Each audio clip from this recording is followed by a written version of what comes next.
There is an object in our solar system so beautiful that the first person to see it could not believe his eyes. So beautiful that he thought his telescope was broken. So beautiful that for the next 2 years he refused to look at it again, afraid that the vision would not be there when he returned. That object is Saturn. More precisely, it is Saturn's rings, those impossibly delicate, impossibly vast, impossibly thin bands of ice and rock that encircle the planet at its equator and catch the sunlight in a way that makes every photograph ever taken of them look somehow inadequate to the reality. The rings are the most iconic feature in the solar system. They are what makes Saturn Saturn. When children draw a planet, any planet, they often draw rings because of Saturn, because Saturn taught us that planets could be like that the universe could decorate itself with something so intricate, so beautiful, so apparently purposeless and yet so perfectly formed. And they are disappearing, not in a distant, abstract, far future sense that does not really count, not in the way that everything eventually changes and nothing truly lasts, but in a measurable, quantified, physically real sense. Saturn is losing its rings at a rate that has been calculated from direct observation. The mechanism has a name. The timeline has been estimated, and the result is that the rings that have defined our image of this planet, that have been the most recognizable feature in all of astronomy since Galileo pointed his telescope at the sky in 1610, will be gone, completely gone, absorbed by the planet they encircle, reduced to nothing. The only question is whether that happens in 100 million years or 300 million. And in either case, when you consider that the solar system is 4.5 billion years old, the difference between 100 million and 300 million is almost irrelevant. Both numbers say the same thing. We are living at the end. In March 2025, just over a year ago, the rings disappeared from Earth's sky entirely. Not because they were gone, but because their tilt aligned perfectly with our line of sight, reducing them to a thin line that even a telescope could barely detect. Saturn looked strange, naked, a pale golden sphere hanging in the sky without its crown. It was a preview, a dress rehearsal for something that is coming slowly but inevitably. This documentary tells the complete story of Saturn's rings, how they were discovered, what they are made of, how they are dying, why we may be the last intelligent species in the history of the solar system to see them, and what will remain when they are finally gone. The most beautiful thing in the solar system is disappearing, and no one told you until now. On July 25, 1610, the Italian astronomer Galileo Galilei turned his telescope, the most powerful optical instrument in the world at that moment, towards Saturn. What he saw confused him completely. Saturn appeared to have companions, 2 round bodies, one on each side, touching the planet but not orbiting it. Galileo wrote in his notes that Saturn was, quote, not a single star but 3, which almost touch each other and never move nor change with respect to one another. End quote. He drew the planet as a central sphere with 2 smaller spheres pressed against its sides, like a celestial snowman. Then, in 1612, he looked again. The companions were gone. Saturn appeared as a perfect solitary sphere. No flanking bodies, no ear-like projections, just a planet. Galileo was baffled.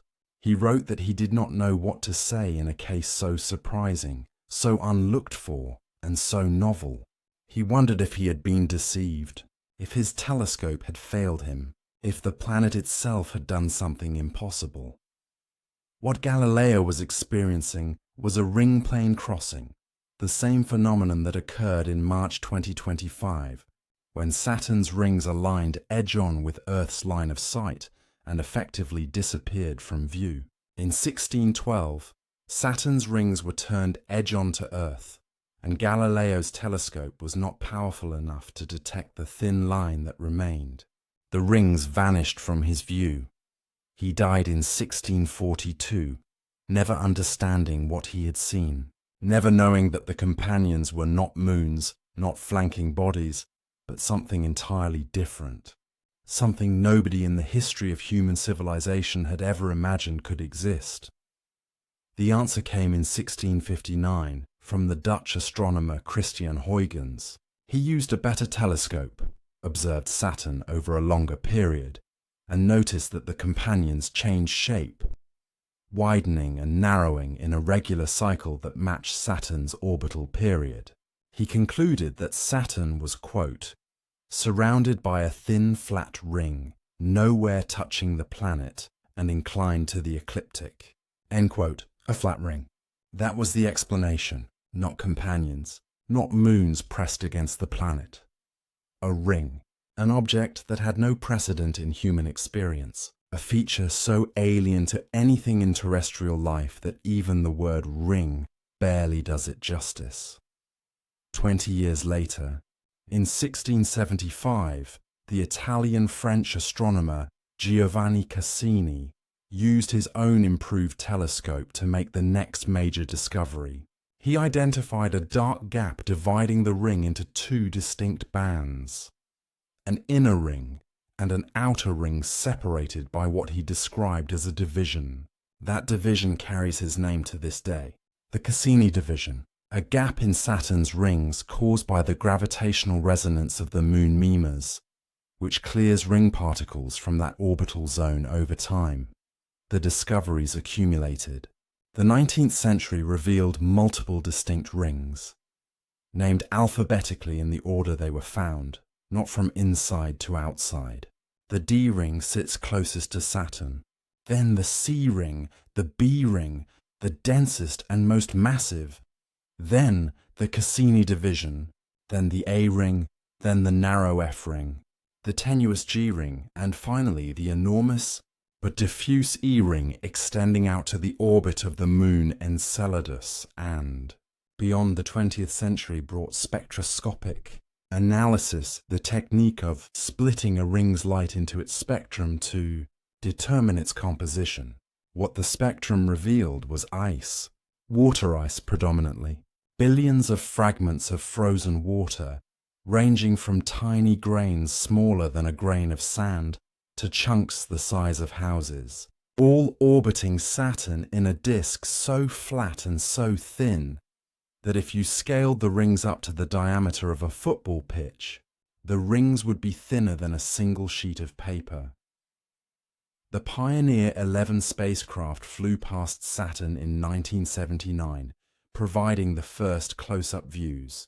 Voyager 1 and Voyager 2 followed in 1980 and 1981, returning images that astonished the world.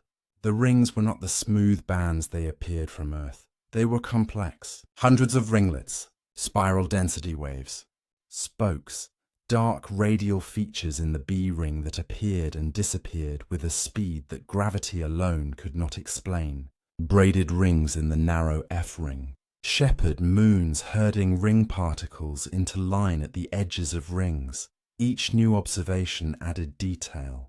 Each new detail added mystery. The rings were not static. They were dynamic, changing on timescales of years, decades, even days. They were young, fresher, cleaner, more pristine than the dust-darkened surfaces of Saturn's moon suggested a 4-billion-year-old structure should be. And they were, despite their beauty and their complexity, fragile. In the 1980s, Voyager data suggested something that astronomers initially noted and then largely set aside. The rings appeared to be losing mass, sending material inward towards Saturn along the planet's magnetic field lines, raining water onto the planet. The rings were dying, and for almost 30 years, that finding sat in the literature, waiting for someone to take it seriously. Before we can understand how the rings are dying, we need to understand what they are. Because the rings are not what most people imagine. They are not solid bands, like the rings of a planet in a science fiction film. They are not even close to solid. They are an enormous, impossibly thin disk of individually orbiting particles, each one in its own independent orbit around Saturn, with the collective appearance of a solid ring only because there are so many of them packed so densely together. The mass of all of Saturn's rings combined has been calculated from Cassini's gravitational measurements. The total ring mass is approximately 15 thousandths of the mass of our moon. Not our moon's mass. 15 thousandths of it. 1/500th of the moon. Put another way, the entire ring system, the billions of ice particles spanning hundreds of thousands of kilometers, weighs less than the mass of the ice sheet of Antarctica. This seems impossibly small for something so vast, but it becomes comprehensible when you remember how thin the rings are. The main rings, the A, B, and C rings combined, span from approximately 74,000 kilometers above Saturn's cloud tops to about 140,000 kilometers. That is a radial span of roughly 66,000 kilometers, but the thickness, the height of the ring disk, is in most places only about 10 meters. 10 metres. A 3-story building. The rings are thinner relative to their width than a razor blade relative to its length. The particles themselves are predominantly water ice. Between 90 and 95% by mass is water ice, the same substance as the ice cubes in your freezer, though formed under very different conditions and shaped by 4 billion years of bombardment, fragmentation, and reaggregation. The remaining 5 to 10% is rocky material, silicates and iron compounds incorporated into the ice or coating it as a thin, dark layer. The color of the rings comes from this composition. Pure water ice is white. The rocky contaminants darken it. The D and C rings, which are older and more contaminated by infalling dust, are distinctly darker and browner than the brilliant white B ring, which contains the freshest, purest ice in the system. The particles in the rings are not uniform. In the densest parts of the B ring, the particles range from centimeters to meters in size, pebbles and boulders of ice tumbling in their orbits. In the more diffuse outer rings, individual particles can be smaller, grain-sized. In the E ring, which is fed by material from Enceladus's geysers, the particles are almost submicroscopic, tiny water ice crystals only a few hundred nanometers across. The dynamics of the rings are as complex as their composition. The rings are not a passive structure. They interact with Saturn's moons in gravitational resonances that clear gaps, create density waves, and sculpt the ring's fine structure. They interact with Saturn's magnetic field in ways that directly create the ring rain phenomenon. They interact with each other. Ring particles collide, fragment, reaggregate, spread outward and inward over time. Where did all this ice come from? That is the question at the heart of the age debate that we will explore in Chapter 5. The origin of the rings, the event that created them, determines their age, and the age determines how long they have left. But the general picture is that the rings formed from the disruption of a prior body, either a moon that was shattered by a cometary impact or a wandering icy body that came too close to Saturn and was torn apart by the planet's tidal forces. Saturn has a region called the Roche limit, the distance from the planet within which the tidal forces of Saturn's gravity exceed the self-gravity that holds an object together. Any icy body that ventures inside this limit is pulled apart. Its fragments spread into a ring. The Roche limit for Saturn sits at approximately 1.4 Saturn radii from the planet's center. and the main rings sit almost exactly within this region. This is not a coincidence. The rings exist where they do, because only within the Roche limit can they persist as a ring, rather than reaccreting into a moon. Outside the Roche limit, ring material tends to clump together, forming the small moons and moonlets that are found just beyond the main ring edges. Inside the Roche limit, the tidal forces prevent clumping, maintaining the ring structure. The rings and the moons are in a permanent dynamic balance at this gravitational boundary, and within this dynamic system, two processes are slowly but relentlessly draining the rings of their mass. The first operates over millions of years. The second, discovered with the clarity that only spacecraft proximity can provide, operates every single day. In the early 1980s, NASA's Voyager spacecraft made an observation that was noted in the data, published in a paper by Voyager scientist Jack Connolly, and then largely set aside for nearly 30 years. The observation was this: Saturn's ionosphere, the electrically charged upper atmosphere, showed a banded structure that did not match the planet's own atmospheric dynamics. There were alternating bands of bright and dark regions, stretching around the planet's upper atmosphere at latitudes that corresponded precisely to the magnetic field lines connecting Saturn's atmosphere to specific regions of its rings. Connolly proposed an explanation: electrically charged ice particles in the rings, ionized by ultraviolet radiation from the sun and by the bombardment of Saturn's magnetosphere, were being dragged along the magnetic field lines and falling into Saturn's atmosphere. Ring material was raining down onto the planet. Not a catastrophic flood, but a steady, measured drizzle. The rings were sending themselves home. For 3 decades, this paper sat in the literature. Ring rain was acknowledged, but not quantified.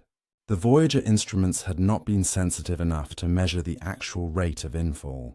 Without a number, the phenomenon was more curiosity than crisis. Then, in 2013, a team led by James O'Donoghue of NASA's Goddard Space Flight Center returned to the problem with a new instrument. Using the Keck Observatory's infrared spectrograph, the same 10-meter telescope in Hawaii that had made numerous breakthrough planetary science measurements, O'Donoghue's team mapped the distribution of a specific ion in Saturn's upper atmosphere. That ion was trihydrogen plus, written H3+. It is produced when molecular hydrogen is bombarded with charged particles, and its concentration in the atmosphere is a direct tracer of how much water is falling in from the rings. The map they produced matched Connolly's prediction from the Voyager era almost exactly. Bright bands of trihydrogen plus emission at the precise latitudes connected by magnetic field lines to the ring system. The ring rain was real. It was mapped, and now O'Donoghue's team could calculate its rate. The number was striking. The ring rain was depositing enough water into Saturn's atmosphere to fill an Olympic-sized swimming pool every half an hour. Not every year, not every month, every 30 minutes. One Olympic pool every 30 minutes, continuously, draining from the ring system and falling onto the planet.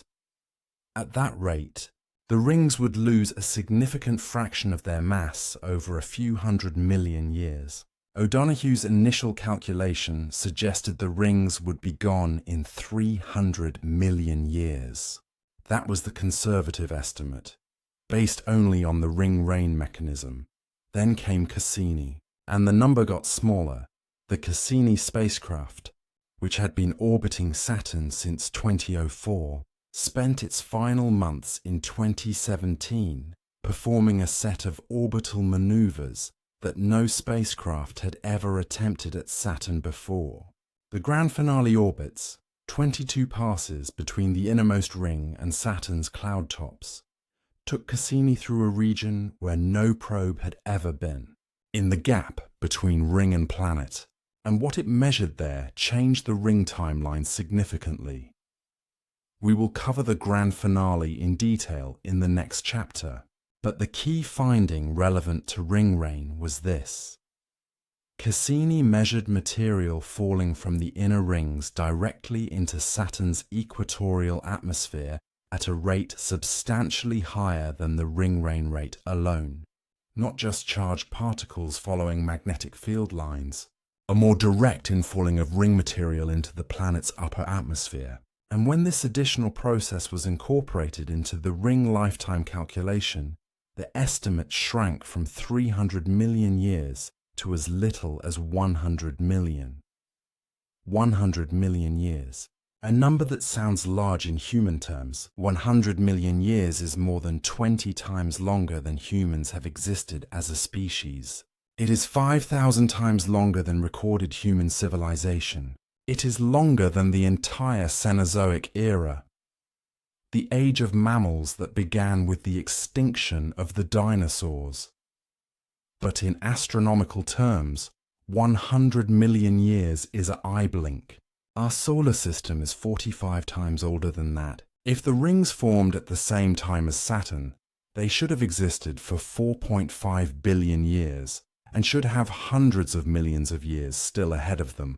An estimate of 100 million years remaining implies they have already lost more than 95% of their original lifetime. The rings are in their last few percent of existence.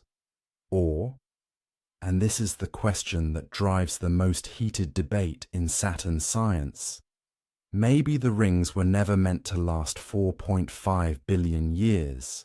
Maybe they only formed 100 million years ago to begin with. Maybe we are not watching the end of something ancient. We are watching the entire short life of something surprisingly young. The Cassini spacecraft launched from Cape Canaveral on October 15, 1997.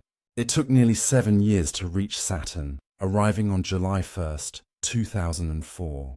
And for the next 13 years, it transformed our understanding of the sixth planet and everything in its vicinity. Cassini discovered geysers of water ice erupting from the south pole of the moon Enceladus, the most dramatic indication of a subsurface ocean anywhere in the solar system outside of Europa.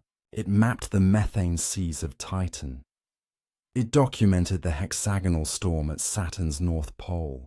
It studied the rings in finer detail than any instrument before it, resolving individual ringlets and measuring ring particle properties with extraordinary precision. By 2017, Cassini's fuel supply was nearly exhausted. The mission team faced a decision. They could leave the spacecraft drifting through the Saturn system, where it might eventually contaminate Enceladus or Titan, the two moons with possible habitable environments, with Earth microorganisms. Or they could do something audacious with the last fuel they had. They chose the audacious option, the grand finale. On April 26, 2017, Cassini made the first of 22 orbits that took it through the gap between Saturn's innermost ring and the planet's cloud tops. The gap was approximately 2,000 kilometers wide. No spacecraft had ever been there. The navigation team had calculated the trajectory to keep Cassini safe from ring particles, but they could not be completely certain. Each orbit through the gap was a risk. Cassini survived all 22 passes, and the measurements it made during those passes were, in several key respects, the most scientifically valuable of the entire mission. First, the mass of the rings.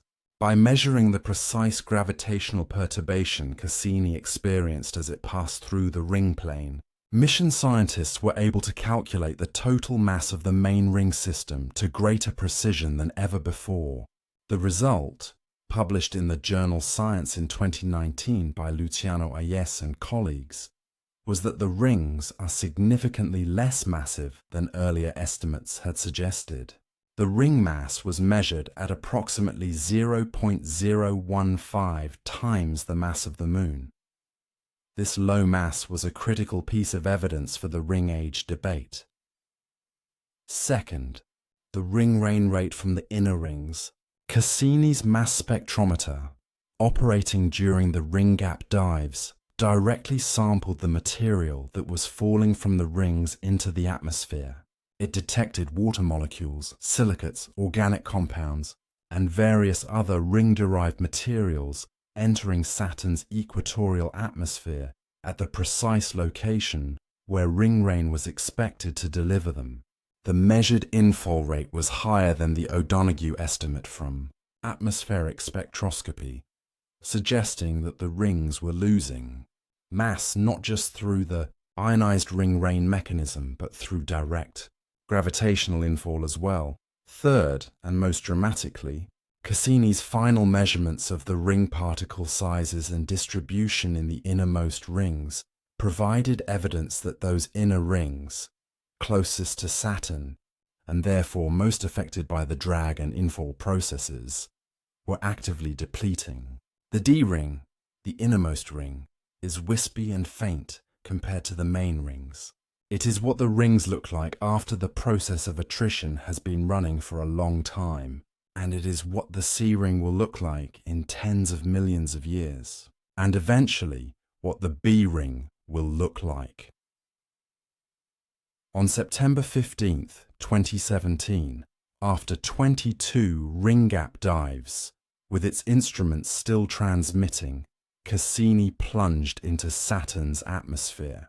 It sent its final data, measurements of Saturn's upper atmosphere, until the communication link broke as the spacecraft's antenna was deflected by atmospheric drag. And then it was gone, consumed by the planet it had studied for 13 years. One final piece of spacecraft debris raining down from the rings to the clouds. The last image Cassini took before its final dive was of Saturn and its rings.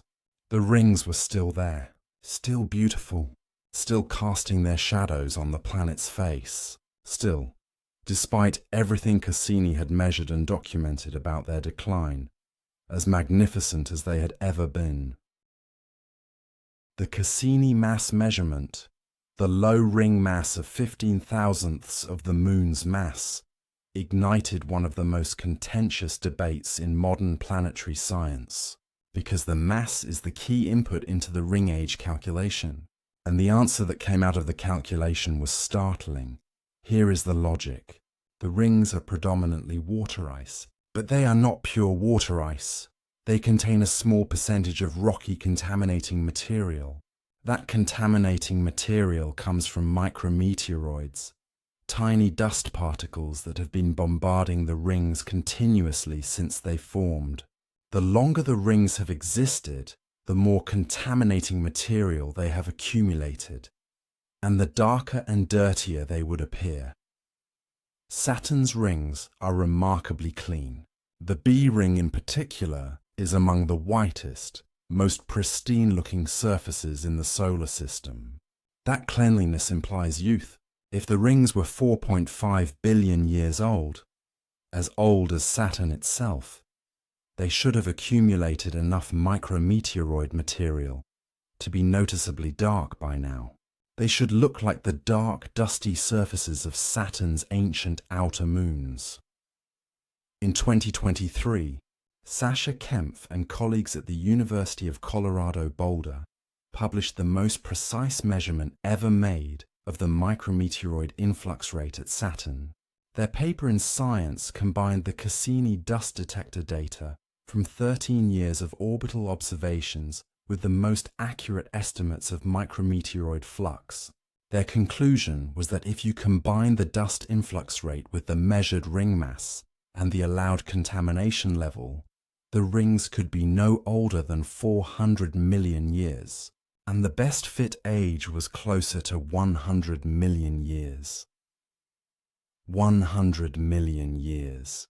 The rings of Saturn, by this analysis, are younger than the dinosaurs. They formed while large-bodied reptiles walked the Earth, while pterosaurs filled the skies, while the continents were still arranged differently from today.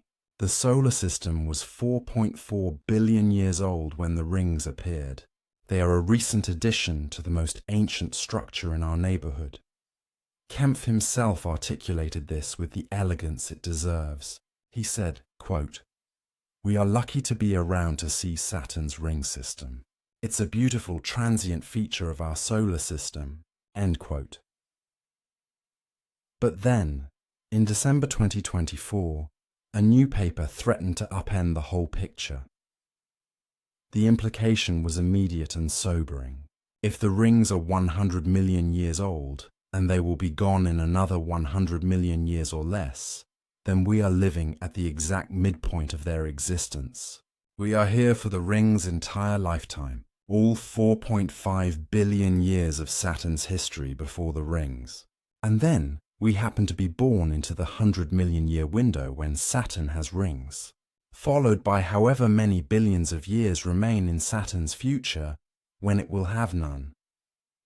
Ryuki Hyodo, a planetary scientist at the Japan Aerospace Exploration Agency, and colleagues published a paper in Nature Geoscience with a different model. Their computer simulations of micrometeoroid impacts on ring particles found that the contaminating material may not stick to the rings as efficiently as the Kempf model assumed. In their simulations, when a micrometeoroid hits a ring particle at high velocity, the non-icy material vaporizes, expands into charged ions and plasma, and a large fraction of that material is expelled from the ring system entirely by electromagnetic forces, by the radiation pressure from the sun, or by gravitational ejection during subsequent particle collisions. If the contamination efficiency is much lower than the standard model assumed, then a ring that is 4 billion years old could still look as clean as Saturn's rings look today. The cleanliness of the rings does not necessarily prove youth.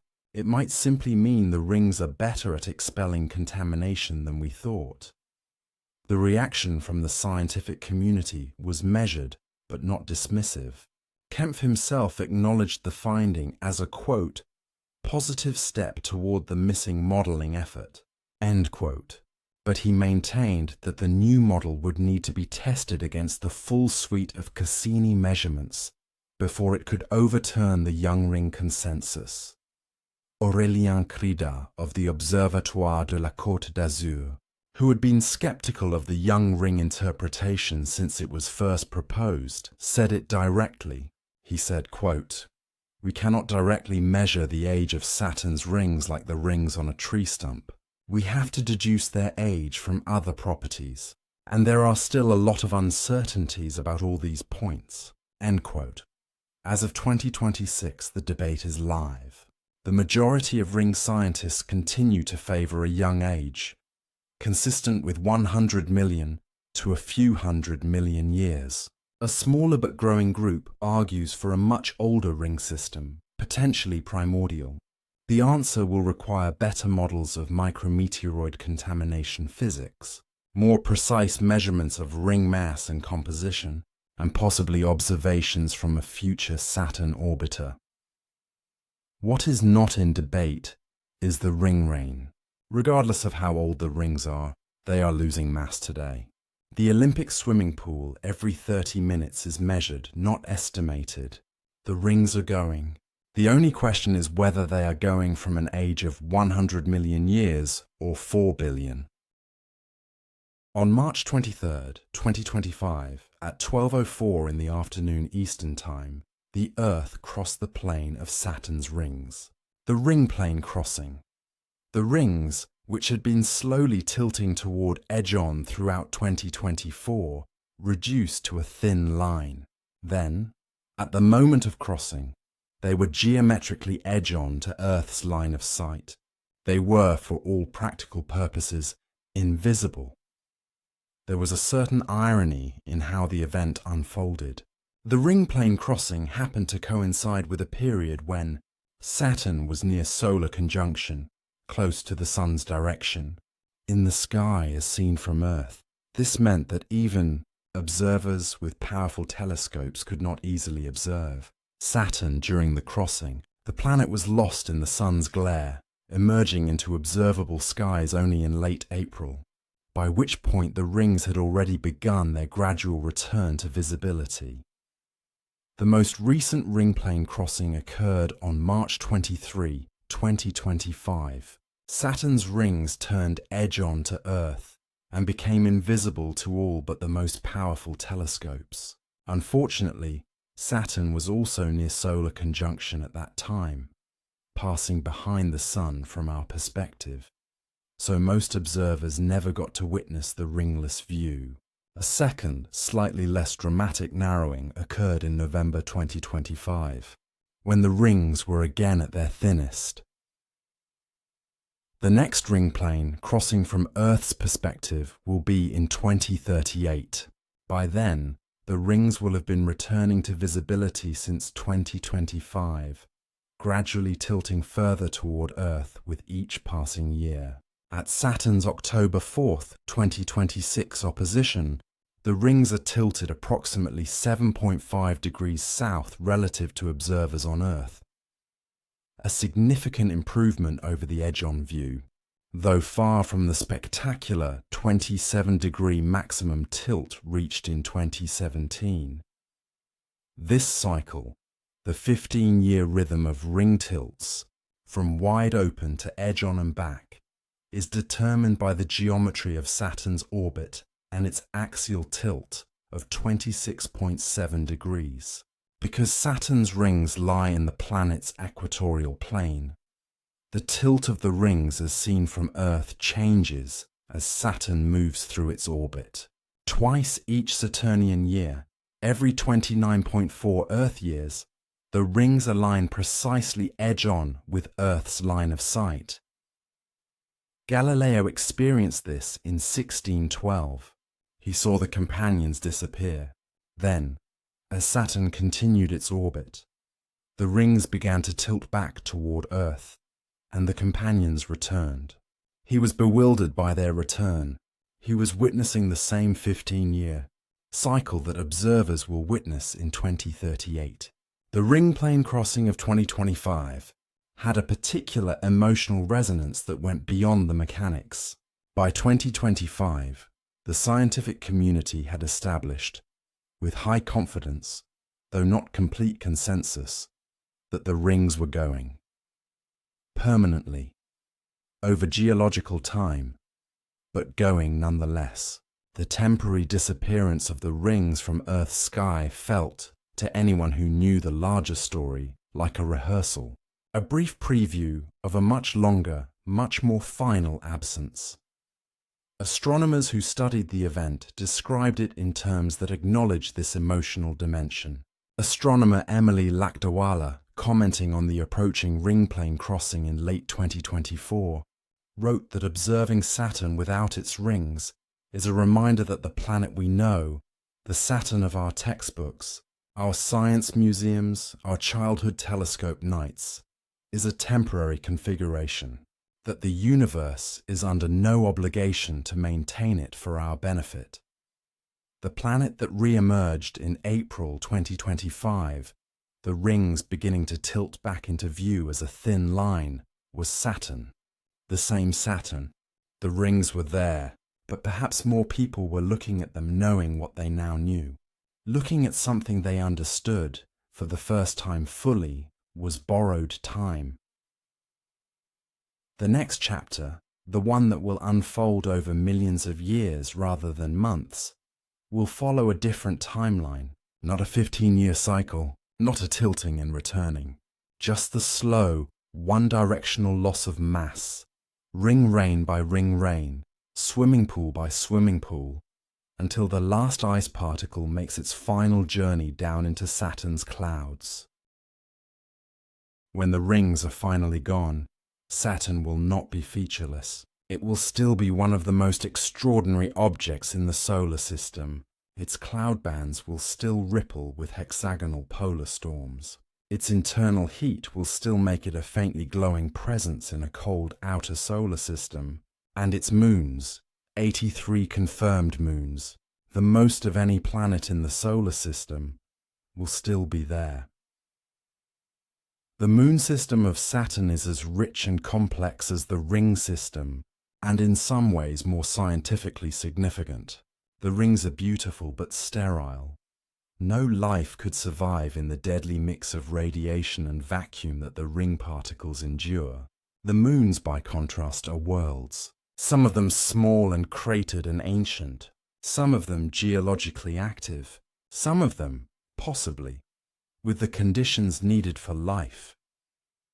There are also specific connections between the rings and the moons that will change as the rings diminish. Several of Saturn's inner moons, Prometheus, Pandora, Pan, Daphnis, Atlas, are shepherd moons that actively interact with the ring particles, herding them into specific configurations through gravitational resonances.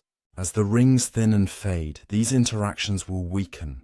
The shepherd moons will lose their flocks. Their orbital dynamics will change as the gravitational feedback from the ring mass they shepherded is reduced. The inner moon system will reorganize. The inner moons themselves are implicated in the ring origin story. Most ring formation hypotheses involve the disruption of inner moons, either by collision between inner moons or by the tidal disruption of an icy body that wandered too close. The current population of inner moons may be the survivors of the collision that created the rings, or they may have formed after the collision from ring material that drifted outside the Roche limit and reaccreted. As the rings diminish, the supply of material for new inner moon formation will decline. The dynamic system that has been constantly recycling material between ring and moonlet will slow. The inner moon system will become quieter. The gap between the last ring material and the first stable moonlet will grow cleaner. But further out, beyond Mimas, beyond Enceladus, beyond Tethys and Dione and Rhea, the mid-sized moons will continue their orbits essentially unchanged. The loss of the rings will not directly affect them. They are too far away, too massive, too gravitationally established to be perturbed by the gradual disappearance of the ring mass. And then there is Titan and Enceladus, the two moons that have, since Cassini, become the most scientifically compelling objects in the solar system outside of Mars. Enceladus is a small moon. It is only about 500 kilometers in diameter, smaller than the United Kingdom, smaller than the distance from London to Edinburgh. If it were in the asteroid belt, it would not attract much attention, just another icy body in the outer solar system. But Enceladus is not in the asteroid belt. It is orbiting Saturn, and from its south pole, it is spraying water ice into space. The discovery of Enceladus's geysers was one of the great revelations of the Cassini mission. In 2005, Cassini flew close enough to the moon to see, directly, unambiguously, that a series of parallel ridges near the South Pole were venting water vapor, ice crystals, salt, organic compounds, and molecular hydrogen into space in a continuous series of plumes. The material from these plumes feeds Saturn's E-ring, the diffuse outer ring that extends from Enceladus's orbit outward. The source of these plumes is a subsurface ocean of liquid water, kept warm, not by sunlight. Enceladus is far too cold and far too small for sunlight to matter, but by tidal heating. Saturn's gravity flexes Enceladus as the moon moves through its slightly elliptical orbit, generating internal friction that keeps the interior warm enough to maintain liquid water beneath an icy shell, perhaps 30 to 40 kilometers thick. The water erupting from Enceladus is not just any water. Cassini's instruments detected salt, specifically sodium-rich water similar to Earth's oceans. It detected silica nanoparticles, tiny grains of rock that form only at the interface between liquid water and hot rock at specific temperatures, suggesting hydrothermal venting on the sea floor. It detected organic compounds, complex organic molecules, and it detected molecular hydrogen. Molecular hydrogen, in the context of a subsurface ocean, is the chemical fingerprint of a specific process called serpentinization. When water reacts with certain types of rock under pressure and heat, the chemical reaction produces hydrogen gas as a byproduct. On Earth, this same process sustains entire ecosystems in the deep ocean, communities of microorganisms that live on the chemical energy of serpentinization, completely independent of sunlight. Life at the bottom of the ocean in complete darkness, fed by chemistry rather than light. Enceladus has all the ingredients: liquid water, salts, organics, hydrothermal vents, hydrogen, the building blocks of life as we know it, not the suggestion of them, not the possibility that some of them might be there. The actual detections, measured directly by a spacecraft sampling the plume. A mission to Enceladus, specifically an orbiter carrying a mass spectrometer sensitive enough to detect biological molecules, is, as of 2026, actively under study by NASA. The Enceladus Orbilander concept envisions a spacecraft that would both orbit the Moon and eventually land on its surface, sampling both the plume material in orbit and the surface. Ice where plume fallback has deposited its chemistry over billions of years. Titan is Saturn's largest moon and one of the strangest worlds in the solar system. It is the only moon with a substantial atmosphere, a thick nitrogen-methane atmosphere that creates an orange haze and a surface pressure slightly higher than Earth's. It is the only world other than Earth with bodies of liquid on its surface, but not liquid water. Titan is too cold for water to exist as a liquid. At -179 degrees Celsius, the liquid on Titan's surface is methane, lakes and seas of liquid methane filling topographic depressions near the North Pole. Titan's atmosphere is chemically active in ways that fascinate astrobiologists. Ultraviolet light from the sun drives complex organic chemistry in the upper atmosphere, producing a rich broth of hydrocarbons, nitriles, and other organic molecules that rain down onto the surface. The surface of Titan is coated with this organic gunk, tholins, as they are called, in quantities that make it one of the most organically rich surfaces in the solar system. Whether life could exist on Titan, perhaps, based on chemistry using liquid methane rather than liquid water as a solvent, is one of the most speculative but genuinely serious questions in astrobiology. NASA's Dragonfly mission is currently under development and targeted for launch in the late 2020s, with arrival at Titan in the mid-2030s. It will be a rotorcraft, a helicopter-like vehicle that will fly through Titan's thick atmosphere, landing at multiple sites and analyzing the surface chemistry. Titan and Enceladus will outlast the rings by billions of years. When the last ring particle falls into Saturn's clouds, these two moons will still be there. Enceladus will still be venting its ocean into space. Titan will still be wrapped in its orange haze. They are Saturn's most durable wonders, and in some ways, they are more interesting than the rings ever were. The James Webb Space Telescope observed Saturn for the first time in 2023. The resulting image, released to the public and instantly distributed around the world, was remarkable.